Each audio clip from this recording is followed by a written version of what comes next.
ನಮಸ್ಕಾರ ವಿದ್ಯಾರ್ಥಿಗಳೇ, ನಿಮಗೆ ಪ್ರೆಸಿಡೆಂಟ್ ಕ್ಲಾಸ್ಗೆ ಸುಸ್ವಾಗತ. ನಾನು ನಿಮ್ಮ ಅಜಿತ್, ಗಣಿತ ಶಿಕ್ಷಕ. ಇವತ್ತಿನ ತರಗತಿಯನ್ನು ಆರಂಭಿಸೋಣ ಅಂತ.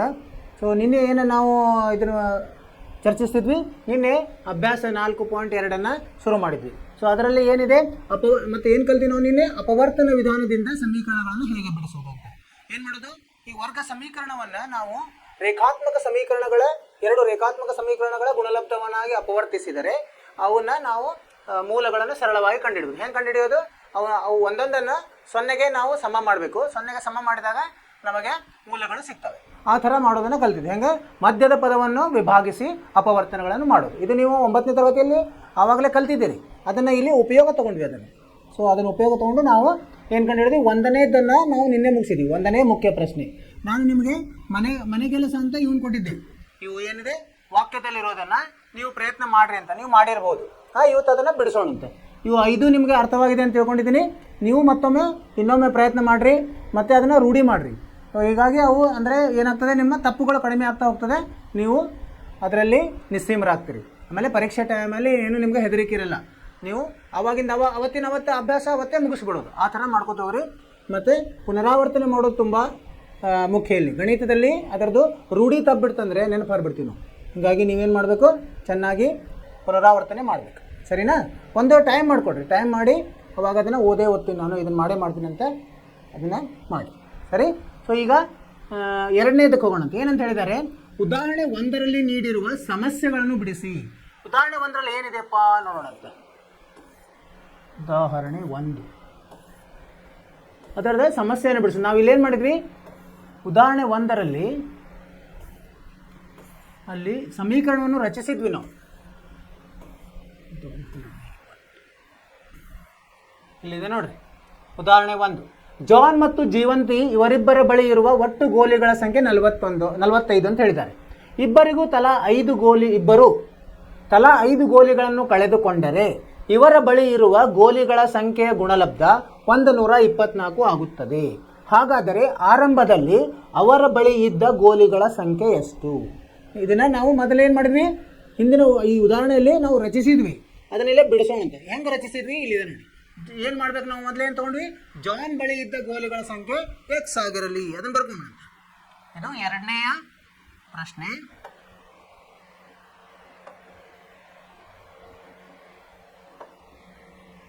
ಎರಡನೇ ಮುಖ್ಯ ಪ್ರಶ್ನೆ. ಏನಂತ ಹೇಳಿದ್ರೆ, ಜಾನ್ ಬಳಿ ನಾವೇನು ಬರ್ಕೊಂಬಂತ, ಜಾನ್ ಬಳಿ ಮೊದಲು ಅಂದ್ರೆ ಇದ್ದ ಗೋಲಿಗಳ ಸಂಖ್ಯೆ ಏನಂತ ತಿಳ್ಕೊಂಡ್ಬಂತಿದ್ರೆ x ಅಂತ ತಿಳ್ಕೊಂಡ್ಬಂದಿದೆ. ಒಂದು ಚರಾಕ್ಷರ ಕೊಡಬೇಕು. ಆಮೇಲೆ ಇದರಿಂದ ಏನಾಗ್ತದೆ, ಜೀವಂತಿ ಬಳಿ ಏನಾಗುತ್ತೆ, ಒಟ್ಟು ಕೊಟ್ಟಿದ್ದಾರೆ ಅವರು. ಒಟ್ಟು ಗೋಲಿಗಳು ಎಷ್ಟು ಕೊಟ್ಟಾರ ಅವರು? ಒಟ್ಟು ಗೋಲಿಗಳು ಇಬ್ಬರು ಕಡೆ ಸೇರಿ ಒಟ್ಟು ಗೋಲಿಗಳು 45 ಅಂತ ಕೊಟ್ಟಿದ್ದಾರೆ. ಹೀಗಾಗಿ ಜೀವಂತಿ ಬಳಿ ಏನಾಗ್ತದೆ, ಜೀವಂತಿ ಬಳಿ ಇರುವ ಗೋಲಿಗಳ ಸಂಖ್ಯೆ ಏನಾಗ್ತದೆ, ಒಟ್ಟಿನಲ್ಲಿ ಜಾನದ್ದು ಕಳೆದುಬಿಟ್ರೆ ನಮಗೆ ಜೀವಂತಿ ಗೋಲಿಗಳ ಸಂಖ್ಯೆ ಸಿಗ್ತದೆ. ಅಂದರೆ 45 ಋಣ x ಮಾಡಬೇಕು. ಅರ್ಥ ಆಯಿತು? ಈಗ ಜಾನ್ ಮತ್ತು ಜೀವಂತಿ ಇಬ್ಬರದು ಸಿಕ್ತು. ಇನ್ನೊಂದೇನು ಹೇಳಿದ್ದಾರೆ ಅವರು, ಇವರಿಬ್ಬರ ಈಗೇನಿದೆಯಲ್ಲ, ಇವರಿಬ್ಬರು 5 ಗೋಲಿಗಳನ್ನು ಕಳೆದುಕೊಳ್ತಾರೆ. ಏನು, ಇಬ್ಬರು ತಲಾ ಅಂದರೆ ಇಬ್ಬರು ತಲಾ 5 ಗೋಲಿಗಳನ್ನು ಕಳೆದುಕೊಂಡರೆ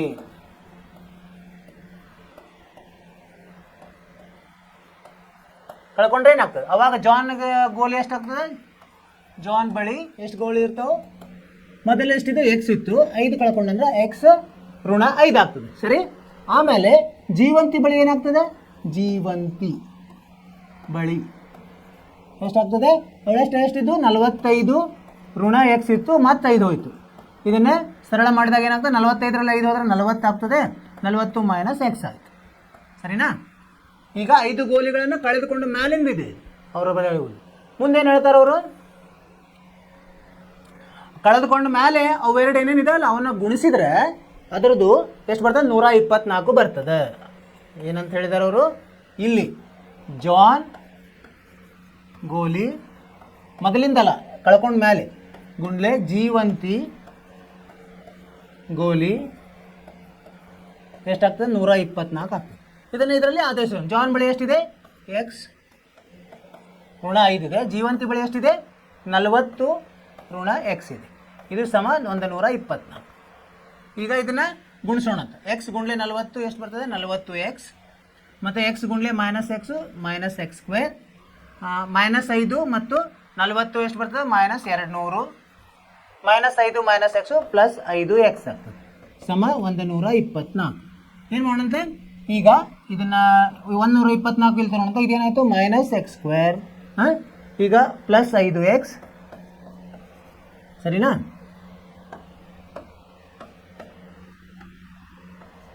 ಪ್ಲಸ್ 5 ಎಕ್ಸ್ ಇದು ಏನಾಯ್ತು ಈಗ -200 ಇದೆ, ಇದು ಒಂದು ಬಂದರೆ -324 ಆಯಿತು ಸಮ 0. ಈಗೇನು ಮಾಡೋಣ ಅಂತ ಇದರದ್ದು ಋಣದ -1ರಿಂದ ಗುಣಿಸೋಣ ಅಂತ ಇದಕ್ಕೆ ಇಲ್ಲಿ ಬರುತ್ತೆ. ಗುಣಿಸಿದ್ರೆ ಏನಾಗ್ತದೆ x square minus 5x plus 324 ಸಮ 0. ಇದು ಹೆಂಗದಂಗಾಯ್ತು ಆದರ್ಶ ರೂಪದಲ್ಲಿದೆ. ಇದನ್ನು ನಾವು ಬಿಡಿಸ್ಬೇಕು. ಏನೋ ಮಧ್ಯದ ಇದನ್ನು ನಾವು ಏನು ಮಾಡಬೇಕು ಮಧ್ಯದ ಪದವನ್ನು ಬಿಡಿಸ್ಕೋಬೇಕು. ಸರಿ ಇದೆಯಾ ಇಲ್ಲೇನೋ ಒಂದು ಬಿಟ್ವಿ ನಾವು 40ರಲ್ಲಿ 5 ಆದರೆ ಇದು 45 ಎಕ್ಸ್ ಆಗ್ತದಲ್ವಾ. ತಪ್ಪಿದ್ದೀನಿ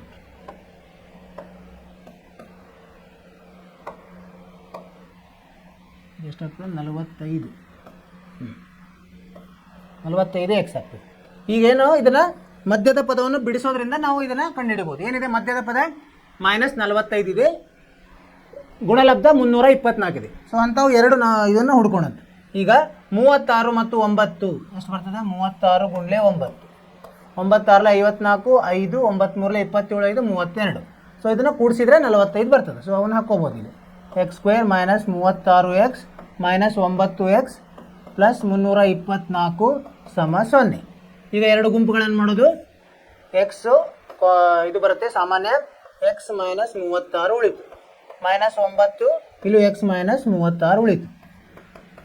ಇದು ಏನಾಯಿತು ಎಕ್ಸ್ ಮೈನಸ್ 36 ಗುಂಡ್ಲೆ ಎಕ್ಸ್ ಮೈನಸ್ 9 ಸಮ 0. ಸರಿ. ಸೊ ಈಗೇನಾಗುತ್ತೆ ಎಕ್ಸ್ ಮೈನಸ್ 36 ಸಮ 0 ಅಥವಾ ಎಕ್ಸ್ ಮೈನಸ್ 9 ಸಮ 0 ಅಂದರೆ ಏನಾಗುತ್ತೆ ಇಲ್ಲಿ ಎಕ್ಸ್ ಇದು ಇಲ್ಲಿ ಬರಿತೀನಿ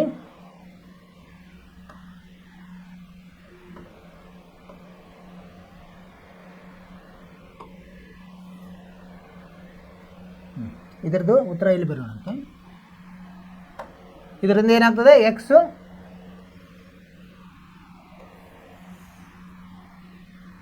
ಇಲ್ಲಿ ಬರೆದಾಗ ಎಕ್ಸ್ ಸಮ 36 ಅಥವಾ ಎಕ್ಸ್ ಸಮ 9 ಆಗ್ತದೆ. ಈಗ ನೀವು ಎಕ್ಸ್ ಇದ್ದಲ್ಲಿ ಅವ್ರೇನು ಕೇಳಿದ್ದಾರೆ ಪ್ರಶ್ನೆ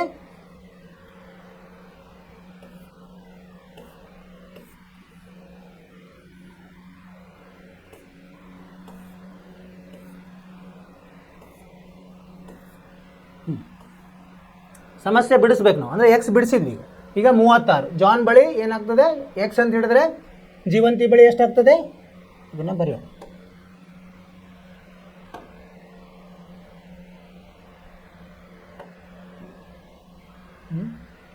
ಇಲ್ಲಿ ಎಕ್ಸ್ ಇದ್ದಲ್ಲ ನೀವು 30 ಎಕ್ಸ್ ಬಂತು 36 ಹಾಕಿದರೆ ಈಗ ಜೀವಂತಿ ಬಳಿ ಏನಾಗ್ತದೆ 45 ಮೈನಸ್ 36 ಅಂದರೆ 9 ಆಗ್ತದೆ. ಅಥವಾ ನೀವು ಇಲ್ಲಿ 9 ಹಾಕಿದರೆ ಜೀವಂತಿ ಬಳಿ 36 ಆಗ್ತದೆ. ಎರಡು ಉತ್ತರ ಸರಿ. 36 9 ಸರಿಯಾದ ಉತ್ತರ. ಅರ್ಥವಾಯಿತು. ಏನು ಮಾಡಿದ್ವಿ ನಾವು ಮೊದಲ ವಾಕ್ಯದಲ್ಲಿ ಕೊಟ್ಟಿದ್ದಾರೆ ಅದರ ಸಂದರ್ಭಕ್ಕೆ ಅನುಗುಣವಾಗಿ ನಾವು ಏನು ಮಾಡಿದ್ವಿ ವರ್ಗ ಸಮೀಕರಣವನ್ನು ರಚಿಸಿದ್ವಿ. ವರ್ಗ ಸಮೀಕರಣವನ್ನು ರಚಿಸಿ ಅದನ್ನು ಮಧ್ಯದ ಪದವನ್ನು ವಿಭಾಗಿಸಿ ಅಪವರ್ತನಗಳನ್ನು ಕಂಡುಹಿಡಿದ್ವಿ. ಆ ಅಪವರ್ತನಗಳನ್ನು 0ಗೆ ನಾವು ಸಮ ಮಾಡಿದರೆ ಆವಾಗ ನಮಗೆ ಮೂಲಗಳ ಸಿಕ್ತು. ಅದೇ ನಮ್ಮ ಉತ್ತರ. ಅರ್ಥವಾಯಿತು ವಿದ್ಯಾರ್ಥಿಗಳೇ. ಈ ಥರ ಮಾಡಬೇಕು. ನೀವು ಇದೇ ಥರ ಮಾಡಿದರೆ ಅಂತ ತಿಳ್ಕೊಂಡಿದ್ದೀನಿ. ಈಗ ಮುಂದುಗಡೆ ಹೋಗೋಣ ಅಂತ. ಎರಡನೇದು ಅಂದರೆ ಮೂರನೇ ಪ್ರಶ್ನೆ ಏನಿದೆ ಎರಡು ಸಂಖ್ಯೆಗಳ ಮೊತ್ತ 27 ಗುಣಲಬ್ಧ 182 ಆದರೆ ಆ ಸಂಖ್ಯೆಗಳನ್ನು ಕಂಡುಹಿಡಿಯಿರಿ. ಏನೇನು ಕೊಟ್ಟಿದ್ದಾರೆ ಬರ್ಕೊಂಬಂತೆ. ಎರಡು ಸಂಖ್ಯೆಗಳ ಮೊತ್ತ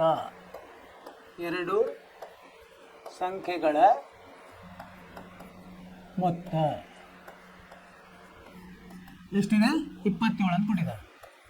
ಮತ್ತು ಗುಣಲಬ್ಧನೂ ಕೊಟ್ಟಿದ್ದಾರೆ. ಎರಡು ಸಂಖ್ಯೆಗಳ ಗುಣಲಬ್ಧ ಎಷ್ಟು ಕೊಟ್ಟಿದ್ದಾರೆ? 182. ಈಗ ಸೊ ಉದಾಹರಣೆ 1ರಲ್ಲಿ ಇನ್ನೊಂದು ಲೆಕ್ಕ ಇದೆ, ಅದನ್ನು ಮಾಡೋಣ ಅಂತ. ಆಮೇಲೆ ಆಟಿಕೆದ್ದು ಒಂದು ಲೆಕ್ಕ ಇದೆ, ಅದನ್ನು ಆಮೇಲೆ ಮಾಡೋಣ.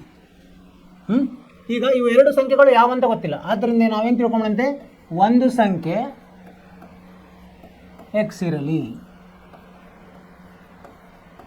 ಒಂದು ಸಂಖ್ಯೆ ಎಕ್ಸ್ ಇರಲಿ ಇದ್ದರೆ ಇನ್ನೊಂದು ಸಂಖ್ಯೆ ಏನಾಗುತ್ತೆ, ಮೊತ್ತ ಕೊಟ್ಟಿದ್ದಾರಲ್ಲ ಅದನ್ನು ಉಪಯೋಗ ತಗೊಳುತ್ತೆ. ಇನ್ನೊಂದು ಸಂಖ್ಯೆ ಏನಾಗ್ತದೆ, ಮೊತ್ತ 27 ಕೊಟ್ಟಿದ್ದಾರೆ, 27 ಮೈನಸ್ ಎಕ್ಸ್ ಆಗ್ತದೆ. ಸರಿನಾ? ಅರ್ಥ ಆಯ್ತು ಇಲ್ಲಿವರೆಗೆ? ಈಗ ಈ ಗುಣಲಬ್ಧದ ಉಪಯೋಗ ತಗೊಳ್ಳೋಣ.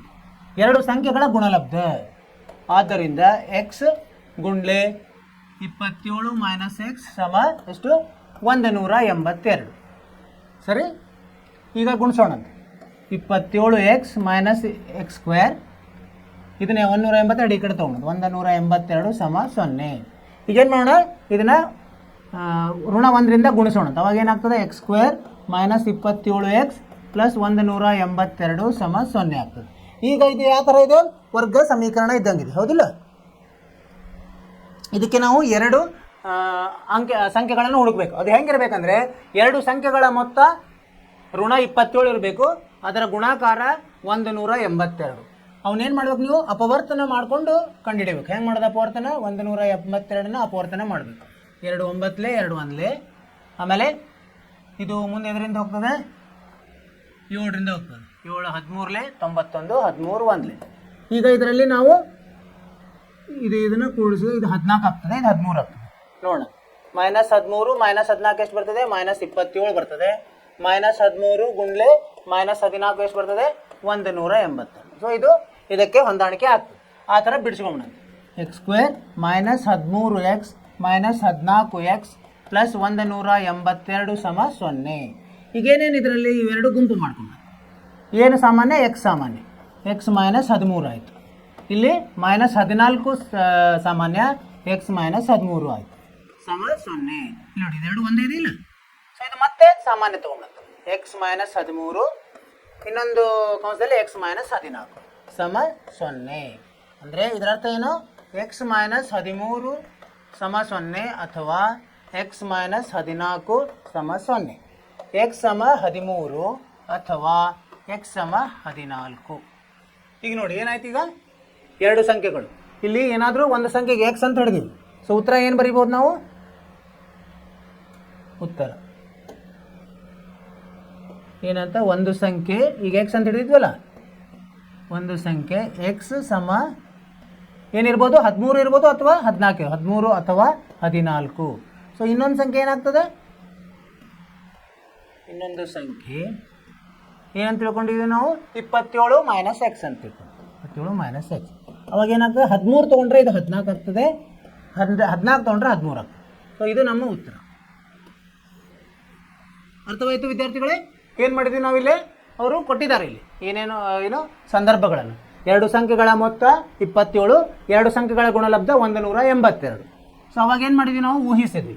ಒಂದು ಸಂಖ್ಯೆ ಎಕ್ಸ್ ಇರಲಿಪ್ಪ, ಅದರಿಂದ ನಾವು ಮೊತ್ತ ಕೊಟ್ಟಿದ್ದಾರಲ್ಲ ಅದನ್ನು ಉಪಯೋಗಿಸಿ ಇನ್ನೊಂದು ಸಂಖ್ಯೆಯನ್ನು ಅದೇ ಚರಾಕ್ಷರದಲ್ಲಿ ನಾವು ಬರೆದ್ವಿ.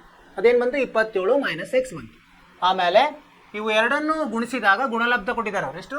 182. ಅದನ್ನು ಉಪಯೋಗಿಸಿದ್ವಿ. ಅದನ್ನು ಉಪಯೋಗಿಸಿದಾಗ ನಮಗೇನು ಬಂತು? ಒಂದು ಸಮೀಕರಣ ಬಂತು. ಯಾವುದು? ಇಲ್ಲಿ ವರ್ಗ ಸಮೀಕರಣ. X square minus 27 X plus 182 ಸಮ 0.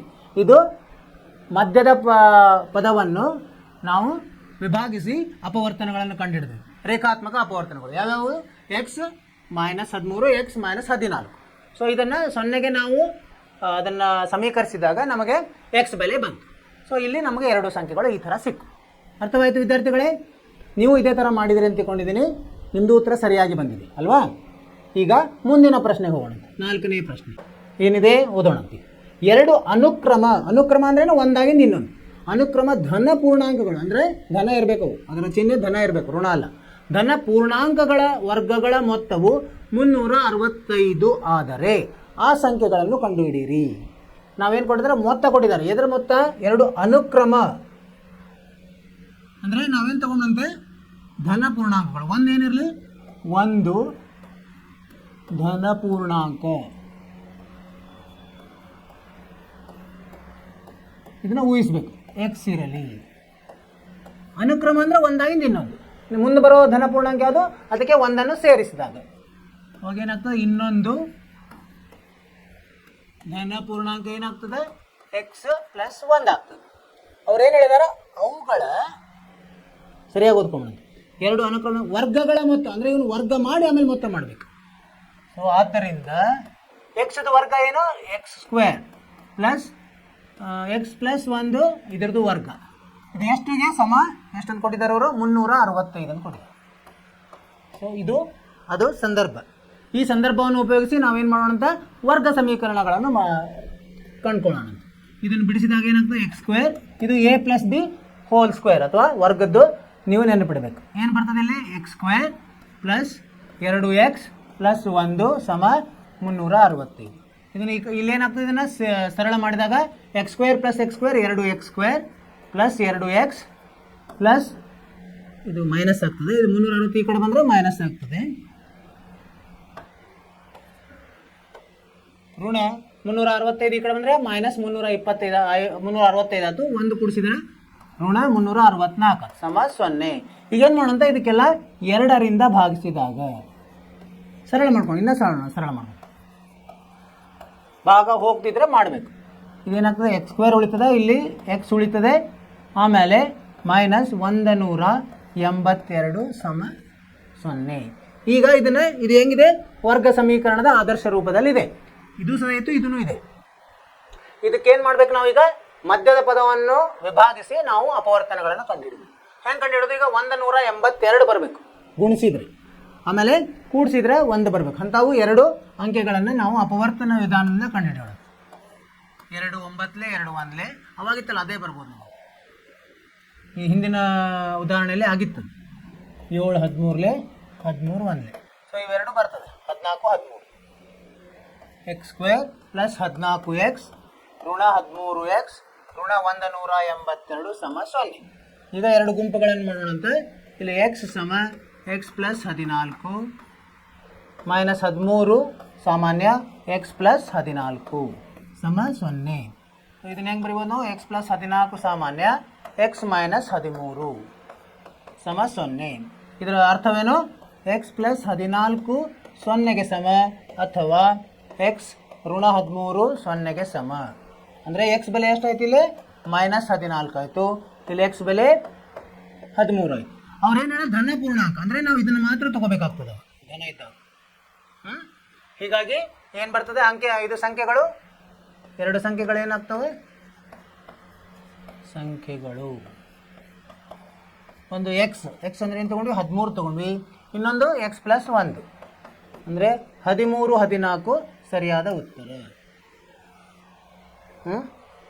ಅರ್ಥವಾಯಿತು?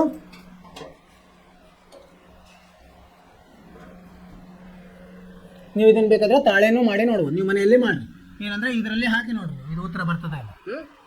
ಸರಿನಾ? ಏನು ಮಾಡಿದ್ವಿ ನಾವಿಲ್ಲಿ, ಅವರು ಇಲ್ಲಿ ಸಂದರ್ಭ ಕೊಟ್ಟಿದ್ದಾರೆ. ಅಂದರೆ 2 ಧನ ಪೂರ್ಣಾಂಕಗಳು, ಅಂದರೆ ಎಂಥ ಧನ ಪೂರ್ಣಾಂಕಗಳವು, ಅನುಕ್ರಮ ಧನ ಪೂರ್ಣಾಂಕಗಳು. ಅವುಗಳ ವರ್ಗಗಳ ಮೊತ್ತ ಎಷ್ಟಿದೆ ಅಂತ ಹೇಳಿದ್ದಾರೆ ಅವರು, 365 ಇದೆ ಅಂತ ಹೇಳಿದ್ದಾರೆ. ಸೊ ಅದನ್ನು ನಾವು ಉಪಯೋಗಿಸಿ ಇಲ್ಲಿ ಏನು ಮಾಡಿದ್ವಿ, ವರ್ಗ ಸಮೀಕರಣಗಳನ್ನು ಮಾಡಿಕೊಂಡ್ವಿ. ಆ ವರ್ಗ ಸಮೀಕರಣಗಳ ಅಪವರ್ತನ ವಿಧಾನದಿಂದ ಬಿಡಿಸೋದ್ರಿಂದ ನಮಗೆ 2 ಮೂಲಗಳು ಸಿಕ್ಕು.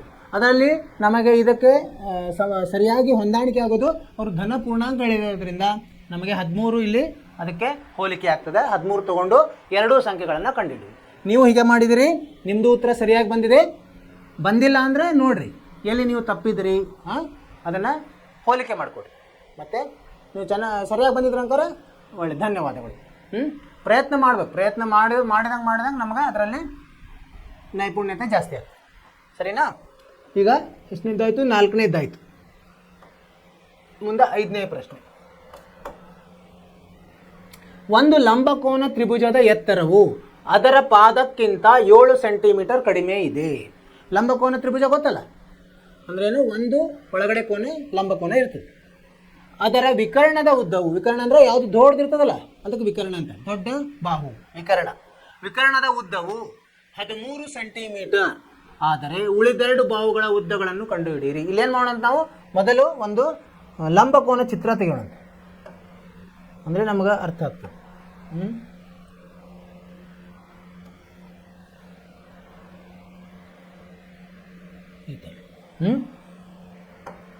ಇಲ್ಲಿ ಏನಂತ ಕೊಟ್ಟಿದ್ದಾರೆ, ಇದು ಹೆಸರು ಕೊಡೋಣ, ಎ ಇದಕ್ಕೆ ಬಿ ಇದಕ್ಕೆ ಸಿ ಅಂತ ಕೊಡೋಣ. ಸರಿನಾ? ಅವ್ರೇನು ಕೊಟ್ಟಿದ್ದಾರೆ ಇಲ್ಲಿ, ಏನು ಕರಾರು ಕೊಟ್ಟಾರ ಅವರು, ಒಂದು ಲಂಬಕೋನ ತ್ರಿಭುಜದ ಎತ್ತರವು ಅದರ ಪಾದಕ್ಕಿಂತ, ಅಂದರೆ ಪಾದ ಸಣ್ಣದಿದೆ ಅಂತ ತಗೋಬೇಕು ನಾವು. ಇಲ್ಲೇನು ತಗೋಣ, ಪಾದ ಎಕ್ಸ್ ಇರಲಿ, ಅಂದರೆ ಈ ಪಾದ, ಇದು ಪಾದ ಎಕ್ಸ್ ಇರಲಿ. ಆಮೇಲೆ ಎತ್ತರ ಯಾವುದು, ಇದು ಎ ಬಿ. ಪಾದ ಯಾವುದು, ಬಿ ಸಿ ಅಂದರೆ ಪಾದ, ಈಗ ಬಿ ಸಿ. ಆಮೇಲೆ ಎ ಬಿ ಅಂದರೆ ಎತ್ತರ. ಏನಂತ ಹೇಳಿದಾರೆ, ಎತ್ತರ ಅದರ ಪಾದಕ್ಕಿಂತ 7 ಸೆಂಟಿಮೀಟರ್ ಕಡಿಮೆ ಇದೆ. ಅಂದರೆ ಎತ್ತರ ಕಡಿಮೆ ಇದೆ, ಪಾದಕ್ಕಿಂತ ಕಡಿಮೆ ಇರಲಿ. ಪಾದ ಎಕ್ಸ್ ತೊಗೊಂಡಿವಿ, ಇದು ಏನಾಗ್ತದೆ ಎಕ್ಸ್ ಋಣ 7 ಆಗ್ತದೆ. ಸರಿ,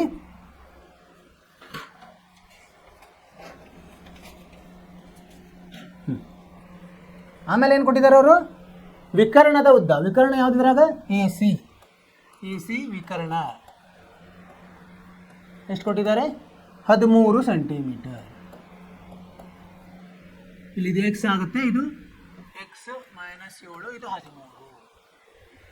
ಈಗ ನಾವು ಇವನ್ನ ಕಂಡುಹಿಡಿಬೇಕು. ಹೆಂಗೆ ಕಂಡುಹಿಡಿಯೋದಪ್ಪ, ವರ್ಗ ಸಮೀಕರಣವನ್ನು ರಚಿಸಬೇಕು. ನಾವು ಹೆಂಗೆ ರಚಿಸ್ತೀವಿ ನಮಗೆ ಗೊತ್ತು, ಪೈಥಾಗೋರಸ್ ನಿಯಮ. ಏನು ಪೈಥಾಗೋರಸ್ ನಿಯಮ ಏನು ಹೇಳ್ತದೆ, ವಿಕರ್ಣದ ವರ್ಗವು ಉಳಿದೆರಡು ಬಾಹುಗಳ ವರ್ಗಗಳ ಮೊತ್ತಕ್ಕೆ ಸಮ ಇರ್ತದೆ ಅಂತ ಪೈಥಾಗೋರಸ್ ಏನೋ ನಿಯಮ ಹೇಳ್ತದೆ. ಅದನ್ನ ಇಲ್ಲಿ ಉಪಯೋಗಿಸೋಣ ಅಂತ. ಪರಿಹಾರ ಪೈಥಾಗೋರಸ್ ನಿಯಮ ಅಂದರೆ ವಿಕರ್ಣದ ವರ್ಗ ಯಾವುದು, ಎ ಸಿ ವರ್ಗ ಸಮ ಎ ಬಿ ವರ್ಗ ಪ್ಲಸ್ ಬಿ ಸಿ ವರ್ಗ. ಇದು ನೀವು ಕಲ್ತಿದ್ದೀರಿ. ಎ ಸಿ ವರ್ಗ ಎಷ್ಟು, 13 ಇದೆ, 13 ವರ್ಗ ಸಮ ಎ ಬಿ ಎಷ್ಟಿದೆ, ಎಕ್ಸ್ ಋಣ 7 ವರ್ಗ ಪ್ಲಸ್ ಬಿ ಸಿ ಎಷ್ಟಿದೆ, ಎಕ್ಸ್ ವರ್ಗ. ಇದನ್ನೀಗ ಸರಳ ಮಾಡೋಣ. 13 ವರ್ಗ ಎಷ್ಟು, 169. ಆಮೇಲೆ ಇದನ್ನು ಬಿಡಿಸಿದಾಗ A minus B whole square ಇದ್ದಂಗೆ ಇದೆ. ಇದನ್ನು x square minus 14x plus 49 plus x square. ಈಗೇನು ಮಾಡೋಣಂತೆ, ಇದನ್ನೆಲ್ಲ 169 ಈ ಕಡೆ ತೊಗೊಂಡು ಅವಾಗ ಏನಾಗ್ತದೆ, ಎಕ್ಸ್ ಸ್ಕ್ವೇರ್ ಮತ್ತು ಎಕ್ಸ್ ಸ್ಕ್ವೇರ್ ಸೇರಿದರೆ 2x ಸ್ಕ್ವೇರ್ ಆಯಿತು. 2x ಸ್ಕ್ವೇರ್ ಮೈನಸ್ 14x, ಆಮೇಲೆ ಇದು ಇಲ್ಲಿ ಬಂದರೆ ಮೈನಸ್ 169 ಆಗ್ತದೆ. ಇದು ಇಲ್ಲಿ ಪ್ಲಸ್ 49 ಇದೆ ಅಂದರೆ ಮೈನಸ್ 120 ಉಳಿತು, ಅಂದರೆ ಋಣ 120 ಉಳಿತು ಸಮ 0. ಈಗೇನು ಮಾಡುತ್ತೆ, 2ರಿಂದ ಭಾಗಿಸಿದಾಗ ಸರಳ ಮಾಡ್ಕೊಂಡ್ಬಿಡ್ತೀನಿ ನಾನು. ಏನಾಗುತ್ತೆ, ಈಗ 2x ಸ್ಕ್ವೇರ್ ಬೈ 2 ಅಂದರೆ ಎಕ್ಸ್ ಸ್ಕ್ವೇರ್ ಉಳಿತು, ಮೈನಸ್ 7x ಮೈನಸ್ 60 ಸಮ 0. ಈಗ ನೋಡಿ, ಈಗಿದು ಏನಾಯಿತು, ವರ್ಗ ಸಮೀಕರಣ, ಸರಳ ವರ್ಗ ಸಮೀಕರಣ ಆಯಿತು ಆದರ್ಶ ರೂಪದಲ್ಲಿ. ಇದನ್ನು ನಾವು ಅಪವರ್ತಿಸಬೇಕೀಗ. ಹೆಂಗೆ ಅಪವರ್ತಿಸೋದು, ಮಧ್ಯದನ್ನು ಬಿಡಿಸಬೇಕು. ಏನಾಗಬೇಕದು, ಗುಣಿಸಿದರೆ ಸಂಖ್ಯೆಗಳು ಹೆಂಗಿರ್ಬೇಕಂದ್ರೆ, ಕೂಡಿಸಿದರೆ ಋಣ 7 ಆಗಬೇಕು, ಗುಣಿಸಿದರೆ ಋಣ 60 ಆಗಬೇಕು. ಆ ಥರ ಸಂಖ್ಯೆಗಳನ್ನು ಹುಡುಕಬೇಕು. ಯಾವುದ್ಯಾವುದು, 12, 5 ಬರ್ತದೆ ನೋಡಿ. X square minus 12x plus 5x minus 60 ಸಮ 0. ಈಗ ಇವು ಗುಂಪುಗಳನ್ನು ಮಾಡೋಣ. ಎಕ್ಸ್ ಕಂಸದಲ್ಲಿ ಎಕ್ಸ್ ಮೈನಸ್ 12 ಪ್ಲಸ್ 5 ಕಂಸದಲ್ಲಿ ಎಕ್ಸ್ ಮೈನಸ್ 12 ಸಮ 0. ಈಗ ಇದರಲ್ಲಿ ಏನು ಇದಿದೆ, ಸಾಮಾನ್ಯ ಎಕ್ಸ್ ಮೈನಸ್ 12 ಸಮ ಇದೆ. ಎಕ್ಸ್ ಮೈನಸ್ 12 ಸಮ ಉಳಿತೇನು, ಎಕ್ಸ್ ಪ್ಲಸ್ 5 ಉಳಿತು ಸಮ 0. ಸರಿನಾ? ಈಗೇನಾಯಿತು, ಎಕ್ಸ್ ಮೈನಸ್ 12 ಸಮ 0 ಅಥವಾ ಎಕ್ಸ್ ಪ್ಲಸ್ 5 ಸಮ 0. ಎಕ್ಸ್ ಸಮ 12, ಮೈನಸ್ 12 ಬಲಗಡೆ ಹೋದರೆ ಏನಾಗ್ತದೆ, ಧನ 12 ಆಗ್ತದೆ. ಎಕ್ಸ್ ಸಮ ಋಣ 5. ಏನು ಹೇಳಿದ್ದಾರೆ ಅವರು ಇಲ್ಲಿ, ಇದು ಅಳತೆ ಇರೋದ್ರಿಂದ, ಒಂದು ತ್ರಿಭುಜದ ಅಳತೆ, ಋಣ ಇರ್ಲಿಕ್ಕೆ ಸಾಧ್ಯ ಇಲ್ಲ. ಧನವನ್ನು ತೊಗೊಳ್ಳೋದು ನಾವು, ಇದನ್ನು ತೊಗೋಬೇಕು. ಅದನ್ನ ಇಲ್ಲಿ ಹಾಕಿದಾಗ ಏನಾಯ್ತು, ಈಗ ಪಾದ 12 ಆಗ್ತದೆ. ಪಾದ ಎಕ್ಸ್ ಎಷ್ಟು ಬಂತು, 12 ಆಗ್ತದೆ. ಮತ್ತು ಎತ್ತರ ಎಷ್ಟಾಗ್ತದೆ, 12ರಲ್ಲಿ 7 ಆದರೆ 5 ಆಗ್ತದೆ. ಈಗ ನೋಡಿ, ಇದನ್ನು ನೀವು ತಾಳೆ ನೋಡಿದರೆ 13 ಸ್ಕ್ವೇರ್ ಸಮ 12 ಸ್ಕ್ವೇರ್ ಪ್ಲಸ್ 5 ಸ್ಕ್ವೇರ್ ಆಗತ್ತಿಲ್ಲ ನೋಡೋಣ.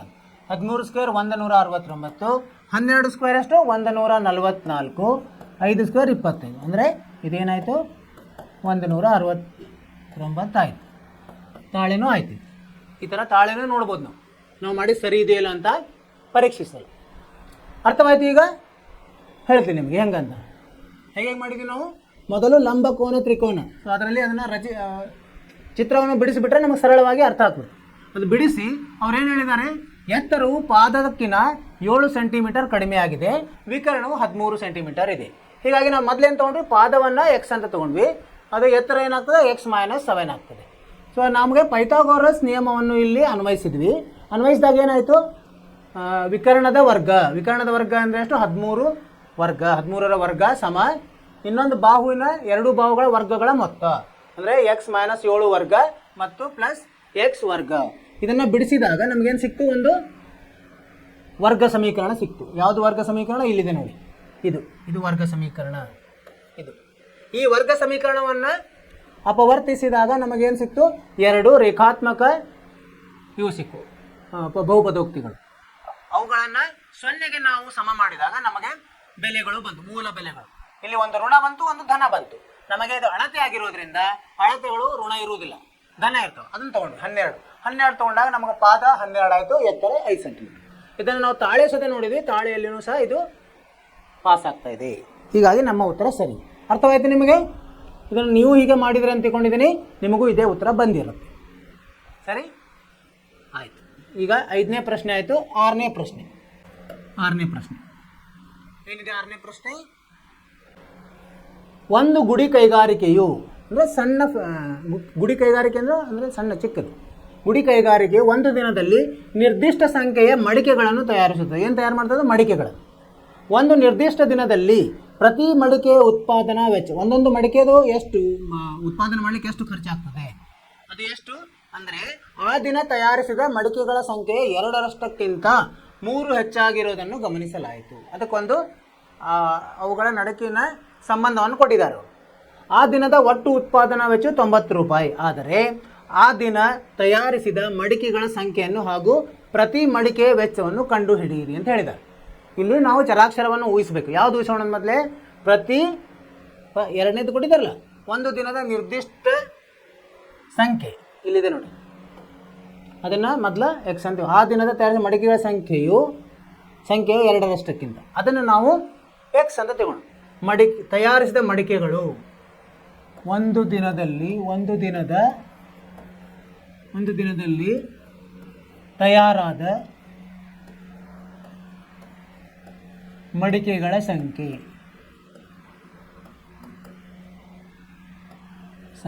ಏನಿರಲಿ, ಎಕ್ಸ್ ಇರಲಿ, ಎಕ್ಸ್ ಇರಲಿ ಊಹಿಸೋದು. ಆಮೇಲೆ ನಾವು ಅದನ್ನು ಒಂದು ದಿನದಲ್ಲಿ ಇದಾಯ್ತು. ಈಗ ಅದರದ ವೆಚ್ಚವನ್ನು ನಾವು ನೋಡ್ಬೋದು. ಪ್ರತಿ ಮಡಿಕೆ ಉತ್ಪಾದನಾ ವೆಚ್ಚ ಏನಾಗ್ತದೆ? ಪ್ರತಿ ಮಡಿಕೆಯ ಉತ್ಪಾದನಾ ವೆಚ್ಚ ಏನಾಗ್ತದೆ? ಅವ್ರೇನು ಹೇಳಿದ್ದಾರೆ? ಏನಂತ ಹೇಳಿದೆ? ಮಡಿಕೆಗಳ ಸಂಖ್ಯೆ 2ಕ್ಕಿಂತ 3 ಹೆಚ್ಚು ಅಂದರೆ ಏನು ಬರೀಬೇಕು ನಾವು ಇಲ್ಲಿ? 2x + 3 ಆಯಿತು. ಸರಿ, ಒಂದೊಂದರದ್ದು ಉತ್ಪಾದನಾ ವೆಚ್ಚ ಅದು. ಆಮೇಲೆ ಆ ದಿನದ ಒಟ್ಟು ಉತ್ಪಾದನಾ ವೆಚ್ಚ ಕೊಟ್ಟಿದ್ದಾರೆ. ಒಂದು ದಿನದ ಒಟ್ಟು ಉತ್ಪಾದನಾ ವೆಚ್ಚ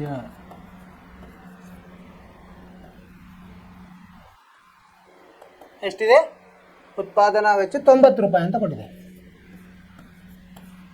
ಇದು ಹೆಂಗೆ ಬರ್ತದೆ?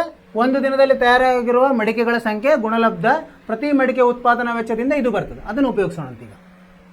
ಆದ್ದರಿಂದ ಎಕ್ಸ್ ಗುಂಡ್ಲೆ 2x + 3 ಇದು ಎದಕ್ಕೆ ಸಮ ಆಗ್ತದೆ? 90ಕ್ಕೆ ಸಮ ಆಗ್ತದೆ. ಇದನ್ನು ಬಿಡಿಸಿದಾಗ ಏನಾಗ್ತದೆ? 2x² + 3x, ಇದು 90 ಈ ಕಡೆ ತಗೊಂಡು -90 = 0. ಸರಿನಾ? ಇಲ್ಲಿ ಒಂದು ನಮಗೇನು ಸಿಕ್ತು? ಸಮೀಕರಣ ಸಿಕ್ತು, ವರ್ಗ ಸಮೀಕರಣ. ಈ ಸಮೀಕರಣವನ್ನು ನಾವೀಗ ಅಪವರ್ತಿಸಬೇಕು. ಏನಾಗಬೇಕು? ಗುಣಿಸಿದರೆ 180 ಆಗಬೇಕು, ಕೂಡಿಸಿದರೆ ಏನಾಗಬೇಕು 3 ಆಗಬೇಕು. ಅಂಥ ಸಂಖ್ಯೆಗಳನ್ನು ಹುಡುಕ್ಬೇಕು ನಾವು. ಯಾವ ಸಂಖ್ಯೆಗಳು? 15 6 ಮಾಡಿದ್ರೆ ಬರ್ತದ 180 ಆಯ್ತಲ್ಲ, ಬರಲ್ಲ. ಸೊ ನಾವೇನು ಮಾಡ್ಬೇಕೀಗ? 15 12 15 ಗುಂಡ್ಲೆ 12 ಎಷ್ಟು? 180. 15 ಮೈನಸ್ 12 3. ಇದನ್ನು ಉಪಯೋಗಿಸ್ಬೋದು. ಸೊ ಇಲ್ಲಿ ಬರೆಯೋಣ, ಇದನ್ನು ವಿಭಾಗಿಸೋಣ. Plus 15x minus 12x minus 90 ಸಮ 0. ಈಗ ಇದನ್ನು ಏನೇನು ಅದರಲ್ಲಿ ಸಾಮಾನ್ಯ ಇದೆ ತೆಗೆಯೋಣ. ಇಲ್ಲಿ x ಸಾಮಾನ್ಯ ಇದೆ, ಉಳಿಯುತ್ತೇನೋ 2x ಪ್ಲಸ್ 15 ಮೈನಸ್ ಇಲ್ಲಿ ಏನು ಸಮ 12 ಸಮ ಬರಲ್ಲ, 6 ಸಮ ಬರ್ತದೆ. 6 ಸಮ ತೊಗೊಂಡ್ರೆ 2x ಮೈನಸ್ ಪ್ಲಸ್ 15.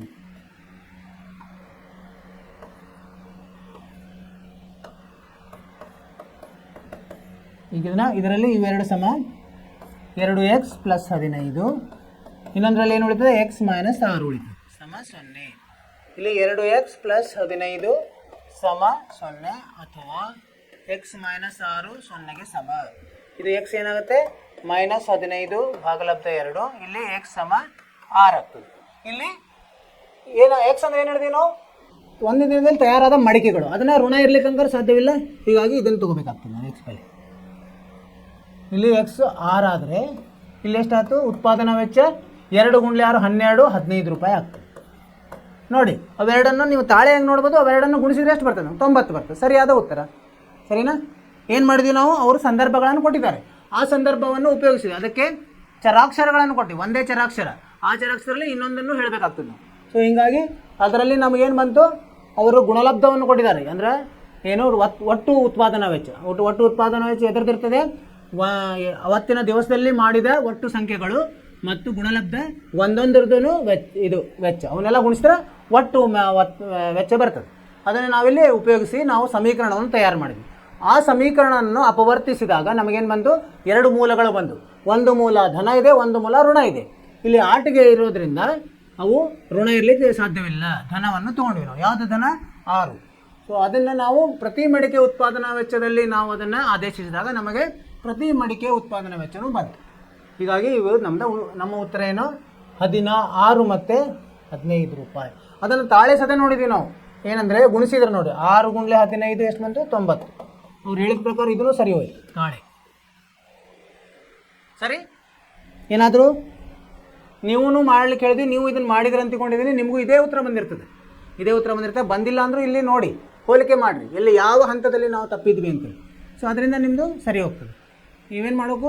ಮೇಲೇನೋ ಅದನ್ನು ಪುನರಾವರ್ತನೆ ಮಾಡಿದರೆ ಬರುತ್ತೆ. ಇಲ್ಲಿ ಏನಾಯಿತು? ನಾವು ಉದಾಹರಣೆ 1ರಲ್ಲಿ ಇನ್ನೊಂದು ಸಮಸ್ಯೆ ಇದೆ, ಅದನ್ನು ಬಿಟ್ಟಿದ್ವಿ, ಅದು ಮಾಡೋಣ. ಇನ್ನೊಂದು 2ನೇದರಲ್ಲಿ ಇನ್ನೊಂದು ಲೆಕ್ಕ ಇದೆ. 2 ಉದಾಹರಣೆಗಳಿದ್ದಾವೆ.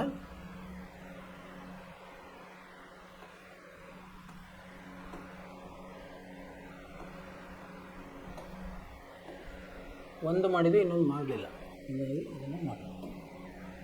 ಉದಾಹರಣೆ 1ರಲ್ಲಿ 1 ಮಾಡಿದ್ವಿ. ಎರಡನೇದು ಏನಿದೆ ಅಂದರೆ, ಒಂದು ಗುಡಿ ಕೈಗಾರಿಕೆಗೆ ಒಂದು ದಿನದ ನಿರ್ದಿಷ್ಟ ಸಂಖ್ಯೆಯ ಆಟಿಕೆಗಳನ್ನು ತಯಾರಿಸುತ್ತದೆ. ಇದರಲ್ಲಿ ಈಗ ಮಾಡಿದ್ವಲ್ಲ ಹಿಂದಿನ ಲೆಕ್ಕ, ಅದರಂಗೆ ಇದೆ ಇದು. ಪ್ರತಿ ಆಟಿಕೆಯ ಉತ್ಪಾದನಾ ವೆಚ್ಚವು 55ರಿಂದ ಒಂದು ದಿನದಲ್ಲಿ ಉತ್ಪಾದಿಸುವ ಆಟಿಕೆಗಳ ಸಂಖ್ಯೆಯನ್ನು ಕಳೆದಷ್ಟು ಸಮಾನವಾಗಿರುತ್ತದೆ. ಅಂದರೆ ಏನಿದು? ಉತ್ಪಾದನಾ ವೆಚ್ಚ ಎಷ್ಟಿರ್ತದೆ? ಈಗ ನೀವು ನಿರ್ದಿಷ್ಟ ಆಟಿಕೆಗಳ ಸಂಖ್ಯೆ ಒಂದು ದಿವಸದಲ್ಲಿ x ಅಂತ ತೊಗೊಂಡ್ರಂದರೆ ಉತ್ಪಾದನಾ ವೆಚ್ಚ ಅದರದ್ದು 55 ಮೈನಸ್ x ಇರ್ತದೆ. ಆಯಿತಾ? ಒಟ್ಟು ಉತ್ಪಾದನಾ ವೆಚ್ಚ ಕೊಟ್ಟಿದ್ದಾರೆ 750 ರೂಪಾಯಿ ಅಂತ. ಸೊ ಎರಡನ್ನೂ ಉಪಯೋಗಿಸಿ ನಾವು ಒಂದು ಸಮೀಕರಣವನ್ನು ತಯಾರಿಸೋಣ. ಏನು ಸಮೀಕರಣ ಆಗ್ತದೆ ಅದು ನೋಡಿ. ಆ ದಿನದ ತಯಾರಿಸಿದ ಆಟಿಕೆಗಳ ಸಂಖ್ಯೆ x ಆಗಿರಲಿ, ಆದ್ದರಿಂದ ಆ ದಿನದ ಪ್ರತಿ ಆಟಿಕೆಯ ಉತ್ಪಾದನಾ ವೆಚ್ಚ ಎಷ್ಟಾಗ್ತದೆ? 55 ಮೈನಸ್ x ಆಗುತ್ತೆ. ಆಮೇಲೆ ಒಟ್ಟು ಇದೇನಾಗ್ತದೆ? 750 ಅಂತ ಕೊಟ್ಟಿದ್ದಾರೆ. x ಗುಂಡ್ಲೆ 55 ಮೈನಸ್ x ಸಮ 750 ಆಗ್ತದೆ. ಇದನ್ನು ಬಿಡಿಸಿದಾಗ ನಮಗೆ ಏನು ಬಂತು? ವರ್ಗ ಸಮೀಕರಣ ಬಂತು. ಏನದು ವರ್ಗ ಸಮೀಕರಣ? x² ಮೈನಸ್ 55x ಪ್ಲಸ್ 750 ಸಮ 0 ಬಂತು. ಇದನ್ನು ನಾವು ಅಪವರ್ತಿಸ್ಬೇಕೀಗ. ಏನು ಬೇಕೀಗ? ಗುಣಿಸಿದರೆ 755 ಆಗಬೇಕು, ಕೂಡಿಸಿದ್ರೆ 55 ಆಗಬೇಕು. ಅಂಥದ್ದು ಯಾವ್ದು ಬರ್ತದೆ ನೋಡಬೇಕು. 55 ಅಂದರೆ 30 25 750 ನೋಡೋಣ. 30 ಗುಂಡ್ಲೆ 25 ಎಷ್ಟು ಬರ್ತದೆ? 2 ಋಣ ಋಣ ತೊಗೊಳ್ರಿ, 750 ಬರ್ತದೆ. ಮತ್ತು ಕೂಡಿಸಿದ್ರೆ 30 ಋಣ 25 ನಿಮಗೆ ಋಣ 55 ಆಗ್ತದೆ. ಇದು ಸರಿ ಹೋಗ್ತದೆ. ಇದನ್ನು ಇಲ್ಲಿ ಉಪಯೋಗಿಸೋಣ. ಇದನ್ನು ಅಪವರ್ತಿಸಿದಾಗ -30x -25x + 750 0. ಇದು ಇಲ್ಲಿ ಸಾಮಾನ್ಯ x - 30 -25 x - 30 0. ಇಲ್ಲಿ ಸಾಮಾನ್ಯ ಏನು ಬರ್ತದೆ? x - 30 ಸಾಮಾನ್ಯ, ಇಲ್ಲಿ x - 25 ಸಾಮಾನ್ಯ 0. ಸರಿನಾ? ಈಗ x - 30 0 ಅಥವಾ x - 25 0. x 30 ಅಥವಾ x 25. ಈಗ ನಾವು ಏನು ತೊಗೊಂಡಿದ್ದೀವಿ ಇಲ್ಲಿ? ಆಟಿಕೆಗಳ ಸಂಖ್ಯೆ. ಉತ್ತರ ಬರೆಯೋಣಂತೀಗ. ಆಟಿಕೆಗಳ ಸಂಖ್ಯೆ ಈಗ ಎಕ್ಸ್ ಅಂತ ತೊಗೊಂಡ್ರೆ, ಎಕ್ಸಲ್ಲಿ ನೀವು ಮೊದಲು 30 ಹಾಕ್ರಿ. ಆವಾಗ ಏನಾಗುತ್ತೆ? ಅದರ ಉತ್ಪಾದನಾ ವೆಚ್ಚ, ಇದರ ಉತ್ಪಾದನಾ ವೆಚ್ಚ ಏನಾಗ್ತದೆ? 55 - x ಅಂದರೆ 55ರಲ್ಲಿ 30 ಹೋದರೆ 25 ಆಗುತ್ತೆ. ಅಥವಾ ನೀವು ಇನ್ನೊಂದು ಬೇರೆ ತೊಗೊಂಡ್ರೆ ಅಂತ ತಗೊಳ್ರಿ. 30 ಬದಲಿ ಇದು ಇನ್ನೊಂದು ಇದೆಯಲ್ಲ, ಅದು ಧನ ಇದೆ. 25 ತೊಗೊಂಡ್ರೆ ಏನಾಗುತ್ತೆ? ಇಲ್ಲಿ 30 ಆಗುತ್ತೆ. ಎರಡೂ ಒಂದೇ. ಇದು ಆಟಿಕೆಗಳ ಸಂಖ್ಯೆ 25 ಆಗಿತ್ತಂದರೆ ಉತ್ಪಾದನಾ ವೆಚ್ಚ 30 ಆಗ್ತದೆ. ಆಟಿಕೆಗಳ ಸಂಖ್ಯೆ 30 ಆಗಿದ್ದರೆ ಉತ್ಪಾದನಾ ವೆಚ್ಚ ಕಡಿಮೆ ಆಗ್ತದೆ. ಇದು ಉತ್ತರ.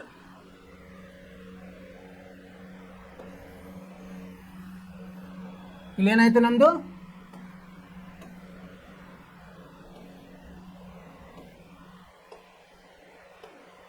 ಅಭ್ಯಾಸ 4.2 ಮುಗಿಯಿತೀಗ. ಇವೆಲ್ಲ ನಿಮ್ಗೆ ಅರ್ಥವಾಯ್ತು ಅಂತ ತಿಳ್ಕೊಂಡಿದ್ದೀನಿ. ನೀವೇನು ಮಾಡಬೇಕು? ಮನೆಯಲ್ಲಿ ಮತ್ತೆ ಪುನರಾವರ್ತನೆ ಮಾಡಬೇಕು. ಇವನ್ನ ಮಾಡಿ ನಿಮಗೆ ಅದರಲ್ಲಿನ ನಿಮ್ಮದು ನೈಪುಣ್ಯತೆ ಬೆಳೆಸ್ರಿ. ನೀವು ಎಲ್ಲೆಲ್ಲಿ ತಪ್ತಾ ಇದೆಯಲ್ಲ ಅದು ನೋಡಿರಿ. ಅದನ್ನು ಮತ್ತೆ ಮತ್ತೆ ಮಾಡಿದಾಗ ನಿಮಗೆ ಅದು ಪರ್ಫೆಕ್ಟ್ ಆಗ್ತದೆ. ಸೊ ಇದನ್ನು ಉತ್ತರ ಜೊತೆ ಹೋಲಿಸಿ ಗೊತ್ತಾಗುತ್ತೆ. ಇಷ್ಟು ಹೇಳ್ತಾ ಇವತ್ತಿನ ತರಗತಿಯನ್ನು ಮುಗಿಸೋಣಂತೆ. ನಾನು ನಿಮ್ಗೆ ಏನು ಹೇಳ್ತೀನಿ ಅಂದರೆ, ಚೆನ್ನಾಗಿ ಅಭ್ಯಾಸ ಮಾಡಿರಿ, ನಿಮ್ಮಷ್ಟು ನೀವು ಕಾಳಜಿ ತೊಗೊಳ್ರಿ. ಆಮೇಲೆ ಪಠ್ಯೇತರ ಚಟುವಟಿಕೆಗಳಿಗೆ ಭಾಗವಹಿಸಿ, ಬೇರೆ ಬೇರೆ ಸುತ್ತಮುತ್ತಲಿನ ಪರಿಸರವನ್ನು ನೋಡ್ರಿ, ಆನಂದಿಸ್ರಿ. ಕಾಳಜಿ ತೊಗೋಬೇಕು, ಆರೋಗ್ಯದ ಬಗ್ಗೆ ಕಾಳಜಿ ಇರಬೇಕು. ಮತ್ತು ನಿಮ್ಮ ಇದರಲ್ಲಿ ಒಂದು ನಿಯಮವನ್ನು ಹಾಕ್ಕೊಡ್ರಿ. ಇದು ದೈನಂದಿನ ನಿಯಮ. ಬೆಳಗ್ಗೆ ಬೇಗ ಹೇಳೋದು, ಆಮೇಲೆ ಎಕ್ಸಸೈಸ್ ಮಾಡೋದು, ಚಟುವಟಿಕೆಗಳು ಬೇಕು ಎಕ್ಸಸೈಸ್, ಮತ್ತು ಮನಸ್ಸನ್ನು ಒಂದು ನಿಯಂತ್ರಣದಲ್ಲಿಡೋದು, ಅದೆಲ್ಲನೂ ರೂಢಿಸ್ಕೊಡ್ರಿ. ನಿಮ್ಗೆ ಒಳ್ಳೆಯದಾಗ್ತದೆ. ಓಕೆ, ಶುಭವಾಗಲಿ. ನಮಸ್ಕಾರ.